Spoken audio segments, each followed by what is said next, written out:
Hello friends, आप सब जानते हैं कि psychology is the study of behaviour.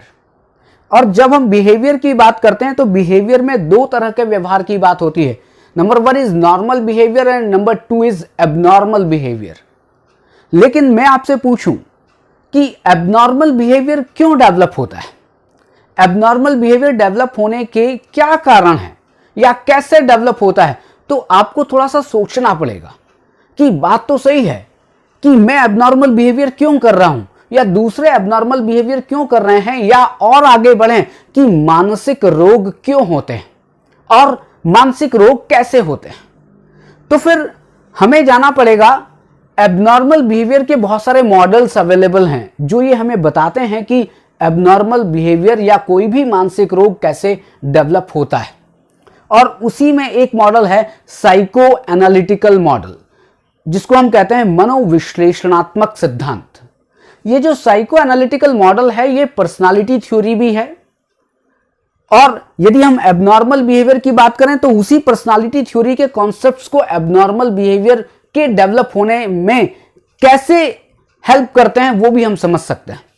Psycho analytical theory दी थी सिगमंड फ्रायड ने, जो कि एक बहुत फेमस साइकोलॉजिस्ट हैं, और उन्होंने अपनी एक थ्योरी दी और इस थ्योरी के कुछ कॉन्सेप्ट्स इस बोर्ड पर हैं। पहले हम उन कॉन्सेप्ट्स को डिस्कस करते हैं और फिर हम जानने की कोशिश करेंगे कि ये कॉन्सेप्ट्स कैसे एबनॉर्मल बिहेवियर से कोरिलेटेड है। सिगमंड फ्रायड ने माइंड के स्ट्रक्चर की बात की और उन्होंने कहा कि माइंड 3 तरह का होता है, या माइंड को 3 तरह से डिवाइड किया जा सकता है: conscious mind, subconscious mind, unconscious mind. जो चेतन मन है, अर्धचेतन मन है और अचेतन मन है। और इसमें अगर देखा जाए कि कॉन्शियस माइंड क्या है, कि जो अभी हम बात कर रहे हैं, मतलब कि अभी वर्तमान में जो कुछ हो रहा है वो कॉन्शियस माइंड है।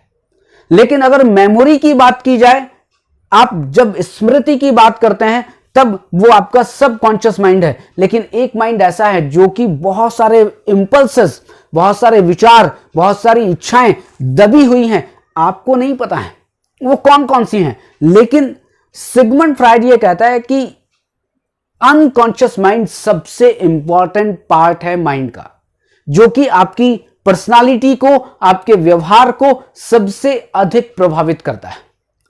सिगमंड फ्रायड तो ये कहते हैं कि every behaviour is governed bye unconscious mind, और इसको उन्होंने बहुत अच्छी तरह से प्रूव किया है कि कैसे एक असामान्य व्यवहार या सामान्य व्यवहार अनकॉन्शियस माइंड के द्वारा निर्धारित होता है। और उन्होंने ये कहा कि जब अनकॉन्शियस माइंड में क्या है, बहुत सारे थॉट्स हैं, बहुत सारे इंपल्सेस हैं, बहुत सारे आवेग हैं, बहुत सारे आवेश हैं, बहुत सारी इच्छाएं हैं, और जो कि इमोरल हैं, और वो क्या है, एक दूसरे से कुछ संबंधित हैं और कुछ एक दूसरे के अपोजिट हैं। मतलब कि कुछ ऐसी इच्छाएं जो एक दूसरे से लड़ाई कर रही हैं, मतलब कि अंदर ही अंदर, मन के अंदर कुछ कॉन्फ्लिक्ट डेवलप हो रहा है, और उसको हम कहते हैं इनर कॉन्फ्लिक्ट।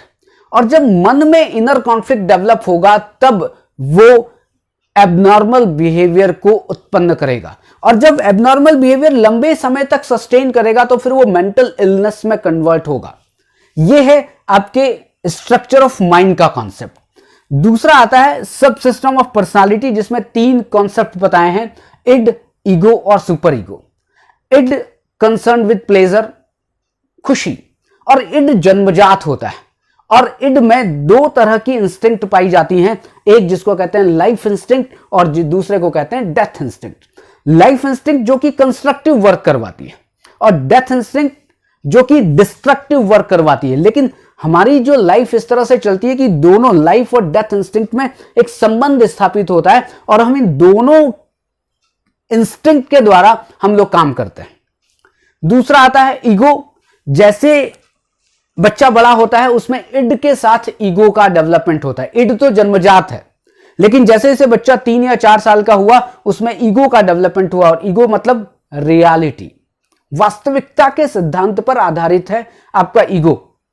और फिर जैसे जैसे बच्चा और बड़ा हुआ उसमें सुपर ईगो का डेवलपमेंट हुआ। सुपर ईगो संबंधित है आपकी नैतिकता से। Super ego concern with morality, कि व्यक्ति नैतिकता को भी सीखता है।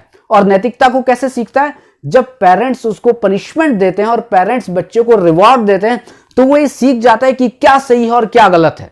इस तरह से जब बच्चा बड़ा हो जाता है, मतलब कि बड़ा होने का मतलब है कि लगभग 10-12 साल का हो जाता है, तो उसकी पर्सनालिटी में ये तीनों आ जाते हैं। इड तो जन्मजात है, थोड़ा बड़ा हुआ तो ईगो आ गया और थोड़ा बड़ा हुआ तो सुपर ईगो आ गया। अगर मैं अपनी बात करूं विवेक की, विवेक में तीनों हैं, मतलब कि इड भी है, ईगो भी है, सुपर ईगो भी है। लेकिन आपसे पूछा जाए कि इड, ईगो, सुपर ईगो में आपकी पर्सनालिटी को कंट्रोल कौन करता है, तो उसका सीधा सा उत्तर होगा कि ईगो, जो कि रियलिटी के प्रिंसिपल पर आधारित है, वो आपकी पर्सनालिटी को कंट्रोल करता है।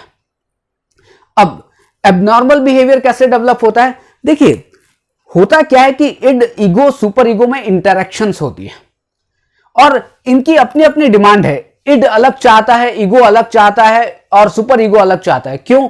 क्योंकि इड जन्मजात है और इड बेसिकली बायोलॉजिकल इंस्टिंक्ट से संबंधित है। और मैंने अभी कहा कि इड जो कि खुशी के सिद्धांत पर आधारित है। अब यह बताइए कि इसको चाहिए खुशी, ईगो वास्तविकता के सिद्धांत पर आधारित है। नहीं साहब, रियलिटी में क्या हो रहा है, वास्तविकता में क्या है, उस सिद्धांत पर आधारित है ईगो। और सुपर ईगो क्या करता है? नहीं, नैतिकता, हमेशा सत्य बोलना चाहिए, गलत काम नहीं करने चाहिए, ये क्या है? नैतिकता है। लेकिन अब आप ये बताएं कि एक साथ बायोलॉजिकल इंस्टिंक्ट या उसके साथ ही वास्तविकता और उसके साथ ही नैतिकता, क्या ये तीनों ही एक साथ रह सकते हैं? ठीक है, हमारा व्यवहार इन तीनों का इंटरेक्शन है, लेकिन कभी कभी ऐसा होता है कि इड कहता है नहीं मुझे खुशी चाहिए, सुपर ईगो कहता है कि नहीं साहब ये गलत है क्योंकि ये नैतिक नहीं है और आपको नैतिक काम करना चाहिए। लेकिन ईगो कहता है कि नहीं साहब अब करूं क्या, इन दोनों के बीच में लड़ाई चल रही है। अब ईगो किसी भी तरीके से उसको कंट्रोल करता है। तो इन तीनों में जब ये इनकी अपनी अपनी अलग अलग डिमांड है और इन तीनों में भी संघर्ष उत्पन्न होता है, तब अगर संघर्ष का समाधान, कॉन्फ्लिक्ट का समाधान हो गया, देखिए बेसिकली ऑटोमेटिकली ही पर्सनालिटी अपने संघर्ष का समाधान कर लेती है। लेकिन अगर इन तीनों के बीच संघर्ष का समाधान नहीं हुआ, तब क्या होगा? तब फिर शुरुआत होती है एबनॉर्मल बिहेवियर की। और फिर मैंने कहा कि जब एबनॉर्मल बिहेवियर लंबे समय तक बना रहता है तो फिर शुरुआत होती है किसी भी मानसिक रोग की। यह हो गया इड, ईगो, सुपर ईगो का कॉन्सेप्ट। अब आते हैं टाइप्स ऑफ एंजाइटी जो कि सिगमंड फ्रायड ने दी। सिगमंड फ्रायड ने एंजाइटी के 3 प्रकार बताए।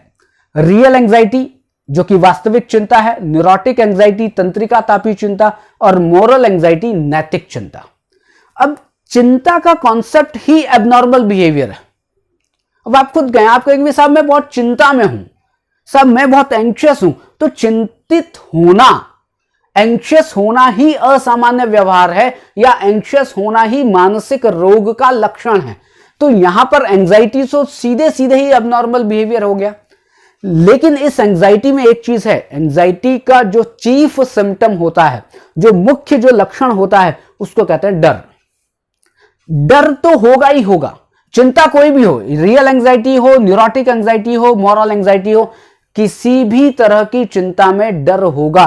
और डर होगा तो एबनॉर्मल बिहेवियर होगा। और डर, फिर वापस वही बात आई कि डर हमने कंटिन्यू कर दिया तो फिर वो मानसिक रोग में कन्वर्ट हो सकता है। अब करते हैं कि साहब चिंता हो रही है।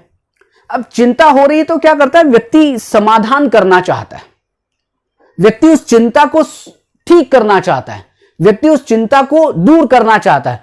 तो वो क्या करता है? वो 2 तरह के साधन उपयोग में लाता है। एक, चिंता को दूर करने के लिए एक बिल्कुल रैशनल जो साधन, मतलब लॉजिकल जो साधन होते हैं, उसको यूज करता है। और एक साधन वो होते हैं जिसको कहते हैं जो इलॉजिकल है, मतलब अतार्किक है।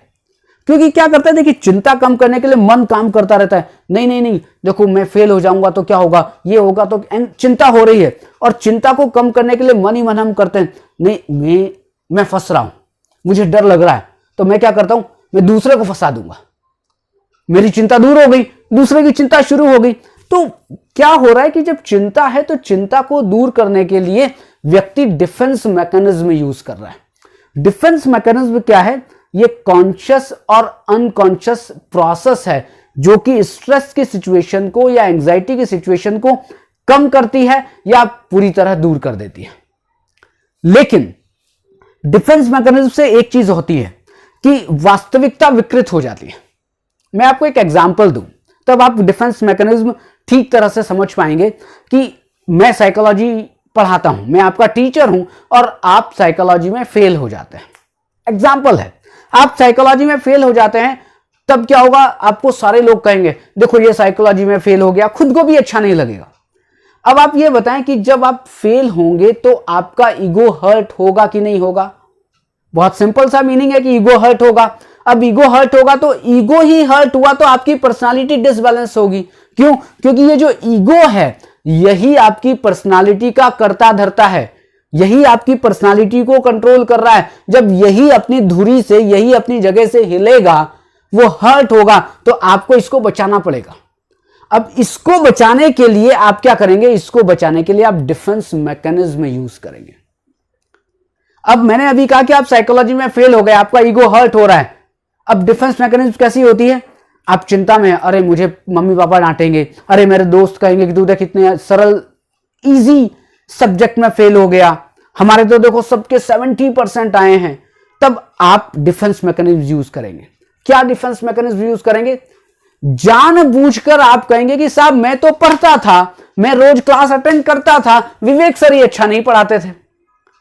अब आप ये बताएं कि जब आपने मेरे ऊपर डाल दिया कि साहब विवेक सर अच्छा नहीं पढ़ाते थे, तो अब क्या हो गया? आपका ईगो सेफ हो गया। अब आपका ईगो हर्ट पहले जो हो रहा था, अब आपने दूसरों के ऊपर डाल दिया, साहब वो हैं, मैं तो अच्छा ही था, मैं तो पढ़ ही रहा था, उनके कारण फेल हुआ। क्यों? क्योंकि वो ठीक ढंग से नहीं पढ़ाते थे। अब आपने क्या किया? आपने डिफेंस मैकेनिज्म यूज की और जिसका नाम है प्रोजेक्शन। डिफेंस मैकेनिज्म बहुत तरह की होती है। इन सभी टॉपिक पर, मतलब ये structure of mind, system of subsystem of personality, types of anxiety, defence mechanism, इन सभी पर अलग अलग वीडियोस अवेलेबल हैं अपनी आपकी साइकोलॉजी की पाठशाला में, आप उनको जाकर देख सकते हैं। तो अब आप खुद देखेंगे डिफेंस मैकेनिज्म क्या कर रहा था। रियलिटी ये थी कि साहब तू नहीं पढ़ा इसलिए फेल हो गया, लेकिन आपने क्या किया? नहीं साहब मैं तो पढ़ता था। अब आपने रियलिटी को डिस्ट्रॉय कर दिया। अब आपने रियलिटी को डिस्ट्रॉय कर दिया और आपने दूसरों के ऊपर डाल दिया कि साहब विवेक नहीं पढ़ाता था। ऐसी बहुत सारी डिफेंस मैकेनिज्म है, और लेकिन डिफेंस मैकेनिज्म मैं भी यूज करता हूं, आप भी यूज करते हैं, सारे लोग यूज करते हैं। लेकिन अब आप ये बताएं कि बार बार आप रियलिटी को डिस्ट्रॉय करेंगे, बार बार आप नहीं चाहते हुए या वो सही है कि गलत है, आप बार बार डिफेंस मैकेनिज्म यूज करेंगे, तब क्या होगा? डिफेंस मैकेनिज्म बार बार यूज करने से आप में मानसिक रोग उत्पन्न होगा, और जिसका नाम है पैरानोइया। पैरानोइया, जिसमें झूठे विश्वास डेवलप हो जाते हैं। यह है डिफेंस मैकेनिज्म। अब आप बात करते हैं और आगे चलें। फिर सिगमंड फ्रायड ने एक डेवलपमेंटल एक स्टेजेस बताई हैं, और जिसको नाम दिया है साइकोसेक्सुअल डेवलपमेंटल स्टेज, की मनोलैंगिक विकास की अवस्थाएं होती हैं। मनोलैंगिक विकास की 5 अवस्थाएं होती हैं। ओरल मतलब मुखावस्था, एनल मतलब गुदावस्था, फैलिक मतलब कि ये ऐसी अवस्था है जिसको हम कहते हैं बच्चा जब थोड़ा बड़ा हो गया, फैलिक अवस्था में, कि वो अपने सेक्स ऑर्गन के लिए या दूसरे के सेक्स ऑर्गन के लिए वो अब क्या कर रहा है, उसको एक अट्रैक्शन डेवलप हो गया।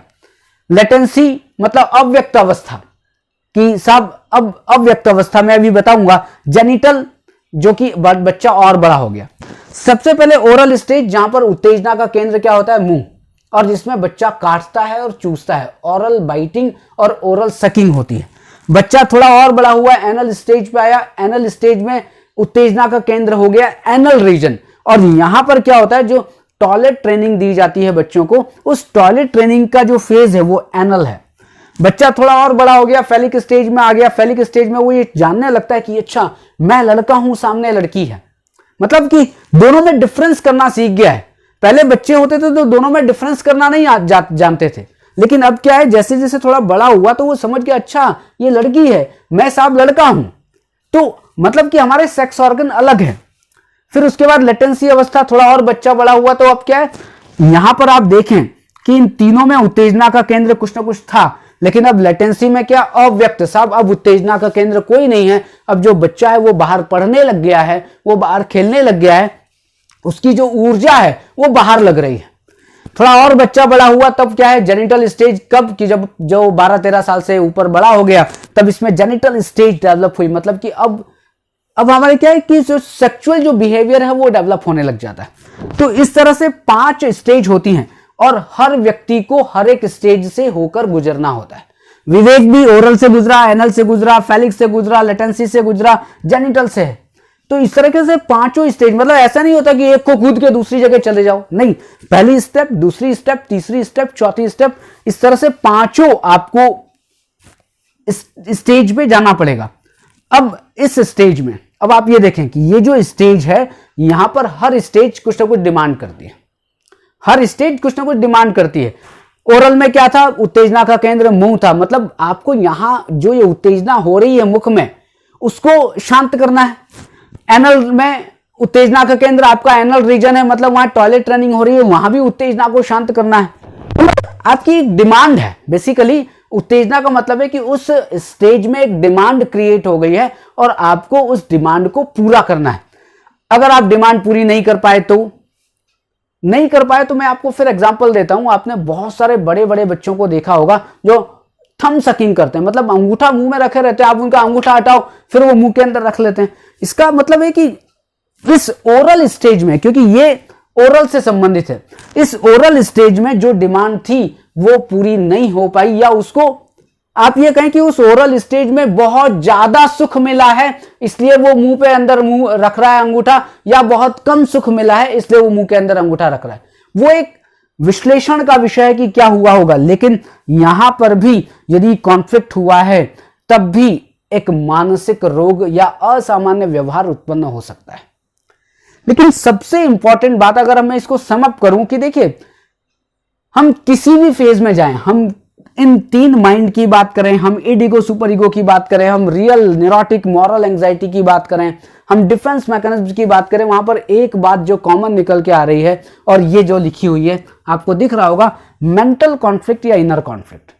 मेंटल कॉन्फ्लिक्ट हर जगह हो रहा है और जिसको आप इनर कॉन्फ्लिक्ट भी कहते हैं, ये इनर कॉन्फ्लिक्ट हर जगह हो रहा है, लड़ाई हर जगह चल रही है। अगर लड़ाई का समाधान हो गया, लड़ाई चल रही है, लड़ाई ठीक हो गई, लोगों में दोस्ती हो गई, लोगों मतलब इनमें दोस्ती हो गई तो एबनॉर्मल बिहेवियर डेवलप नहीं होगा। लेकिन साहब मैं तो लड़ूंगा, इड कह रहा मैं भी लड़ूंगा, ईगो कह रहा मैं भी लड़ूंगा, बार बार लड़ते ही रहोगे तो नॉर्मल कैसे रहोगे? फिर एबनॉर्मल बिहेवियर डेवलप होगा। तो सबसे इंपॉर्टेंट बात यह है कि जब ये मेंटल कॉन्फ्लिक्ट डेवलप हो या ये इनर कॉन्फ्लिक्ट डेवलप हो, यहां समाधान जरूरी है। और समाधान हो गया तब तो एबनॉर्मल बिहेवियर डेवलप नहीं होगा, और अगर समाधान नहीं हुआ तो फिर एबनॉर्मल बिहेवियर डेवलप होगा। और फिर मैं रिपीट कर रहा हूं कि एबनॉर्मल बिहेवियर मानसिक रोग नहीं है। एबनॉर्मल बिहेवियर की जब डिग्री बहुत ज्यादा हो जाती है, एबनॉर्मल बिहेवियर एक लंबे समय तक चलता रहता है, तब वो मानसिक रोग में कन्वर्ट होता है। ये आपकी थ्योरी या ये मॉडल जो साइको एनालिटिकल मॉडल है, ये केवल एक चीज पर बात कर रहा है, आंतरिक संघर्ष। एक चीज पर बात कर रहा है जिसको हम कहते हैं मानसिक संघर्ष, और ये कहीं भी मानसिक संघर्ष हो असामान्य व्यवहार उत्पन्न होगा। तो अगर ये टॉपिक आपको अच्छा लगा हो तो आप इसको लाइक जरूर करिएगा, फॉरवर्ड जरूर करिएगा, और यदि आपको लगता है कि और किसी और नए टॉपिक पर भी वीडियो बनानी चाहिए तो आप कमेंट बॉक्स में कमेंट करिएगा। हम फिर एक नए टॉपिक के साथ और एक नए वीडियो के साथ आएंगे। आज के लिए केवल इतना ही। कल एक फिर एबनॉर्मल बिहेवियर के दूसरे किसी मॉडल पर चर्चा करेंगे कि आपको ये समझ में आ जाए कि एबनॉर्मल बिहेवियर डेवलप होता कैसे है। आज के लिए इतना ही। आप सबका बहुत बहुत धन्यवाद।